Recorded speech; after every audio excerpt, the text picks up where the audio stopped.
the regular season, that's all we had to vote on, MVP. You got the MVP on your team. This is such an NFL head coach's decision. Let me guide you guys to victory in the formula I see fit. No, give the ball to the players, dude. Give the ball to Aaron Rodgers. And by the way, Aaron Rodgers was not great yesterday. Everybody keeps saying he wouldn't get to the end zone with that run to the right. The hell he wouldn't have gotten to the end zone. And if he didn't, he'd have gotten to the 1 or the 2, and then you can play 4th and goal from the 1 or the 2. So Aaron Rodgers did not have a great game.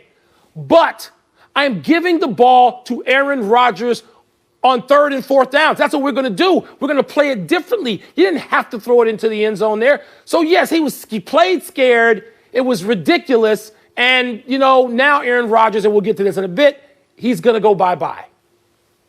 Okay, we'll get to that in a bit. Yeah. But let us go over the 4 most important plays in that game.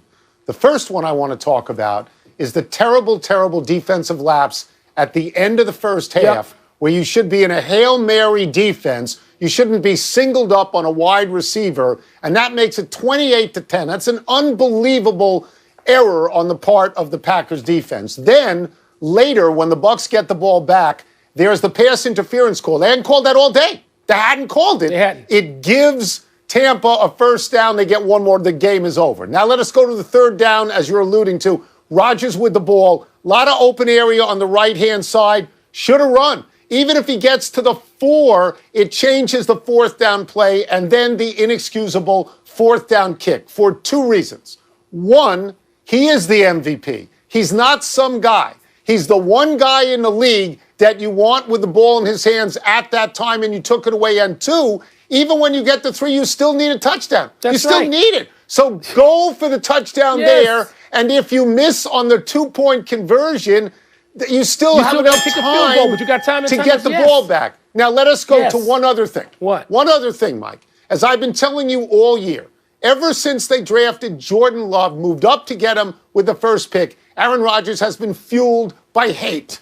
And it gave him a great year. Is that what he said now last I'm week? saying, and I'm sure you're going to agree with me, he has played his last down for the Packers. It's over. Yep. When Aaron Rodgers says at the end of the game, I thought I was going to get 4 downs, that is irreparable. It is. Done.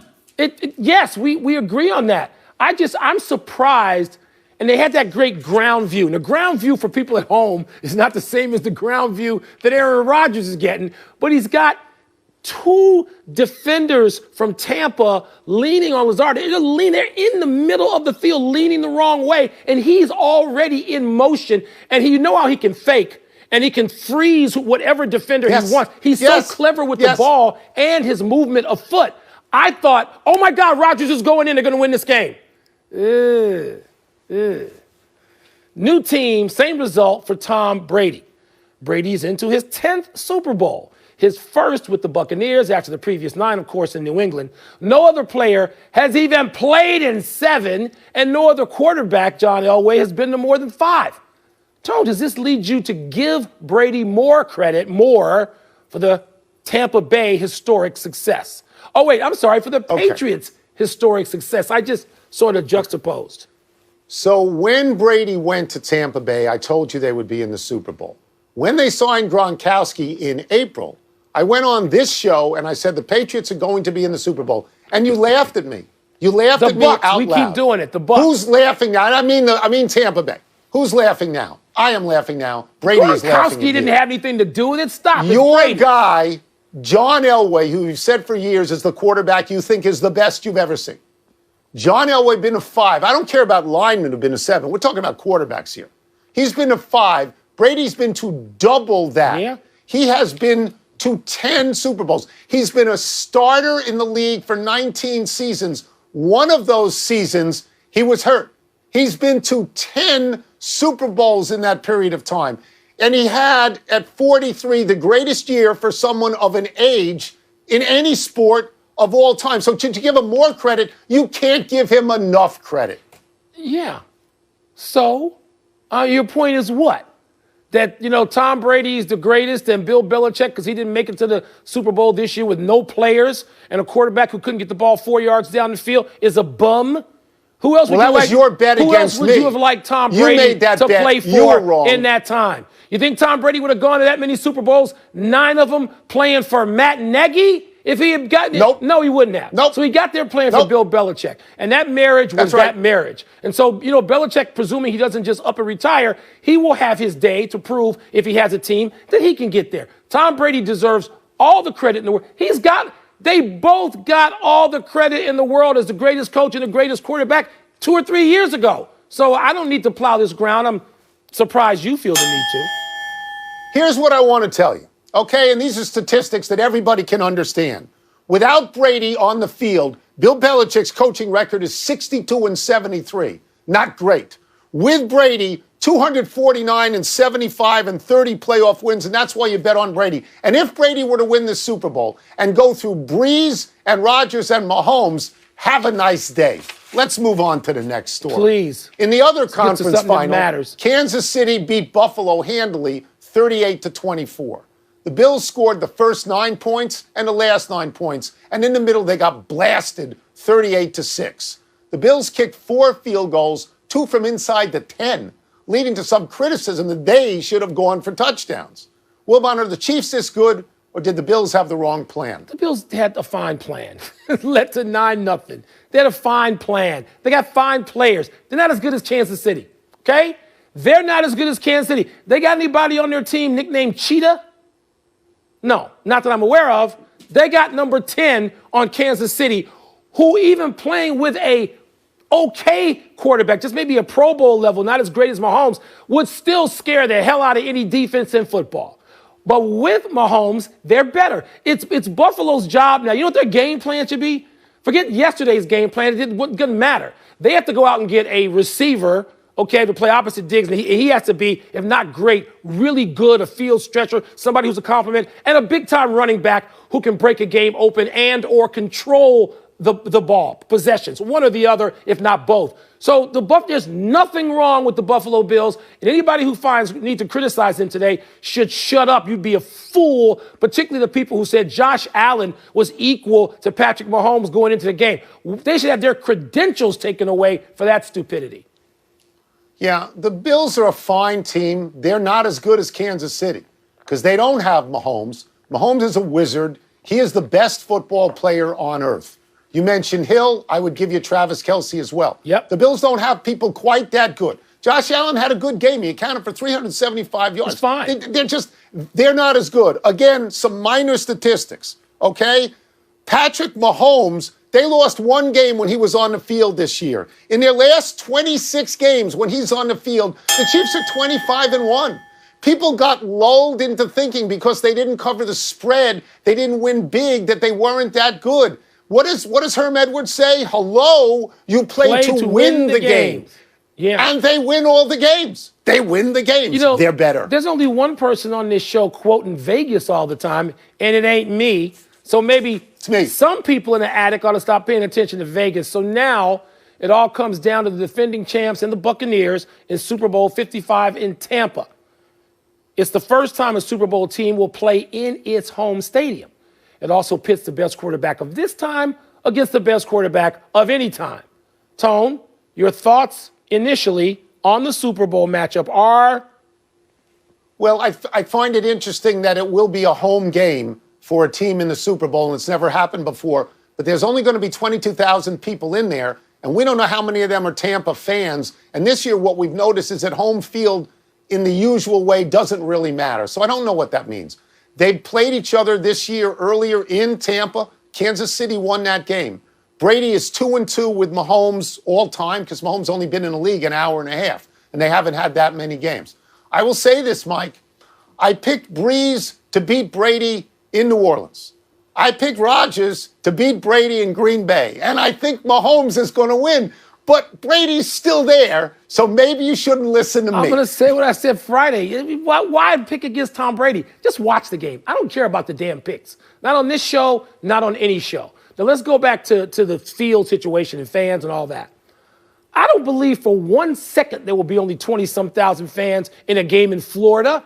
I believe we will look at it with our eyes, and like you and I, you live in Washington, where you try to figure out how many people were on the mall for this speech or that speech. There'd be 40,000 people minimum in Tampa Stadium, Raymond James, whatever it's called now. That's what I believe, and I believe that there is something of a home field advantage, but I don't need to pick the game. I don't want to pick it. I'm not going to spend the next 2 weeks, the next fortnight picking it or asking you to pick it.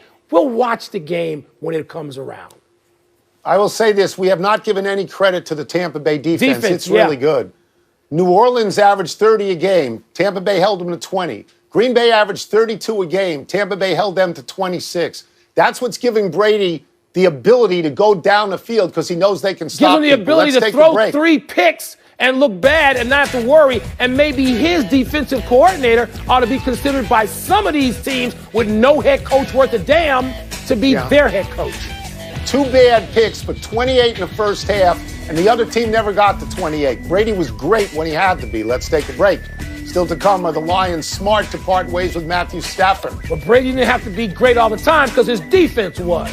And is Deshaun Watson really set on leaving the Texans, as you heard here, no matter who. You call Brady the GOAT all the time, but you hate his guts. He's the GOAT. Everybody knows you hate him. I don't have to like him. He's the GOAT. You're always ripping him. I'm not. He's great.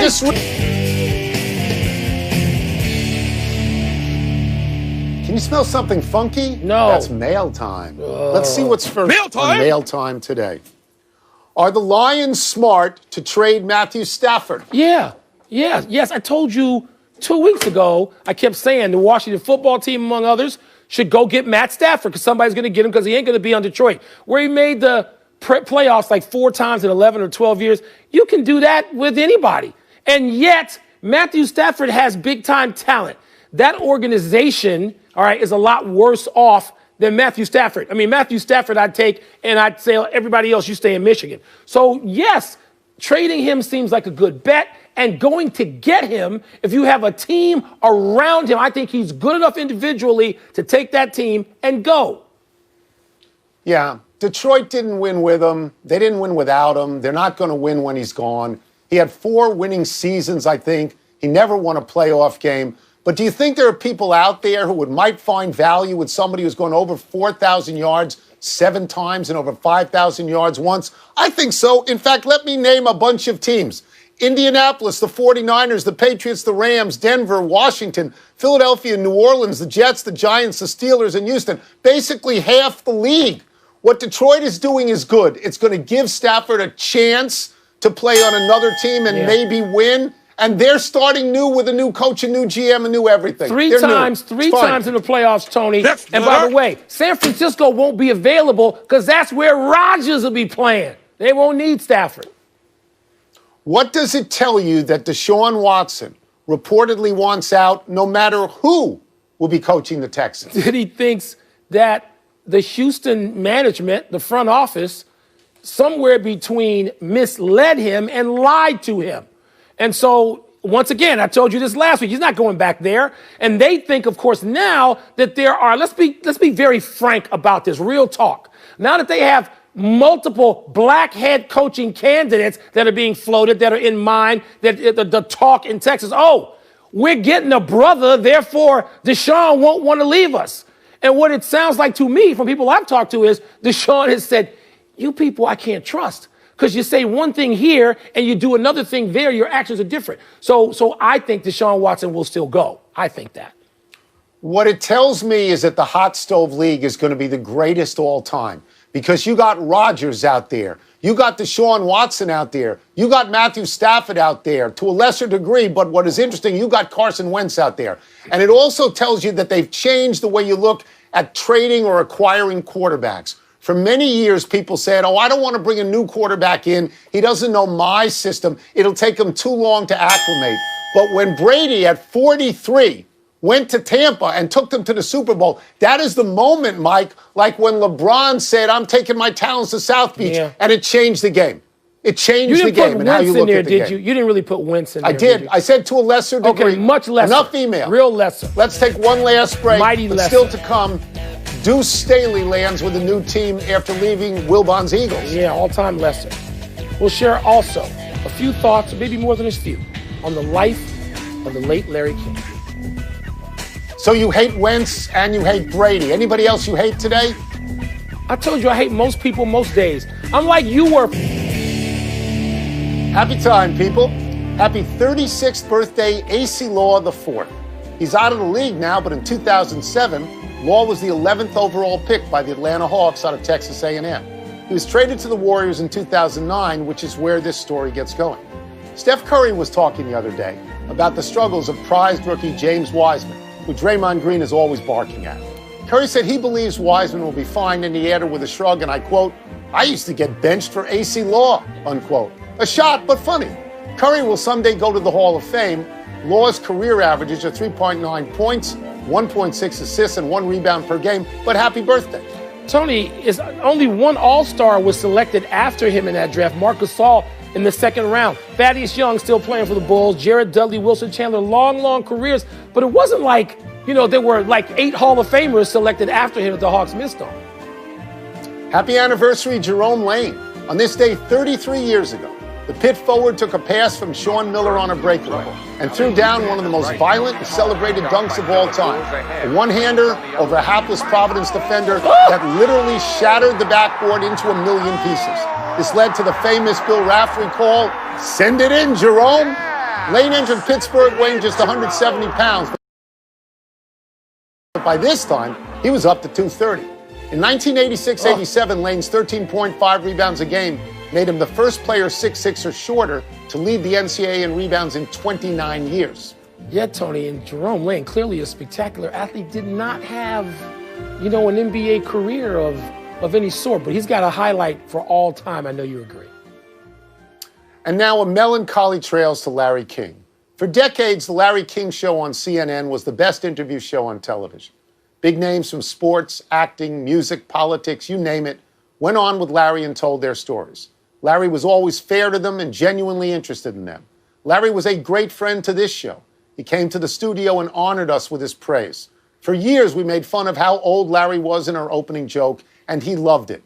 We can't do that anymore. Now all we can do is miss him. I presume that picture was outside the attic. I don't think Larry would have made a drive up to Northwest Washington for the attic, Tony. I told you a story earlier today. I'm going to tell it real quickly again. 12 years ago this week, I had an episode, a heart attack, if you want to call it that. And the first call I got when I got out of the hospital and got home was from Larry King. And he'd gotten word from somebody, I wonder who, that I wanted to come back to work Super Bowl week. I wanted to come back to work on Friday before the Sunday Super Bowl.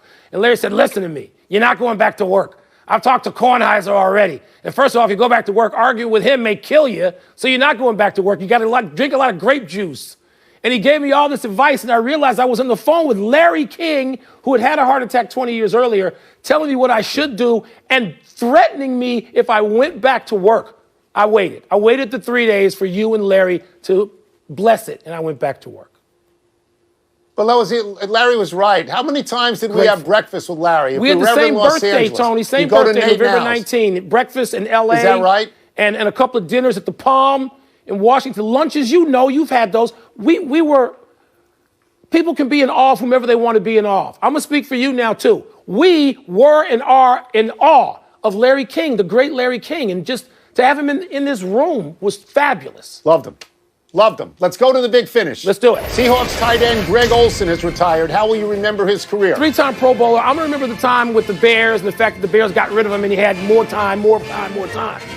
All of Michigan Athletics, University of Michigan, taking a 14-day pause due to COVID. Your thoughts?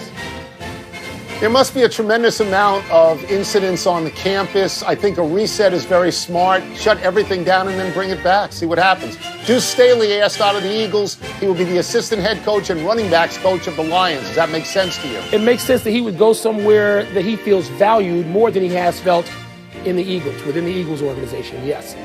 Your Nationals signed former Cleveland closer Brad Hand. You've had a terrible closing situation. Does this excite you? Oh, very much so. We led the majors in saves last year. They've added 3 guys on these one-year deals. That's good. This is the end of the Beltway Mid-Iran, by the way. Last one for the first time ever. 2 female referees will work tonight's Charlotte-Orlando game. Your thoughts? Cheers to Natalie Sago and Jenna Schroeder. Cheers to them, Tony. All right, we are out of time. We will try and do better the next time, and I am Tony Kornheiser. I'm Mike Wilbon. Same time tomorrow, Knuckleheads. You can get the PTI podcast on the ESPN app or Apple Podcast. Now, here's sports. I thought you were going to talk about Conor McGregor. Oh, did you watch McGregor get knocked out?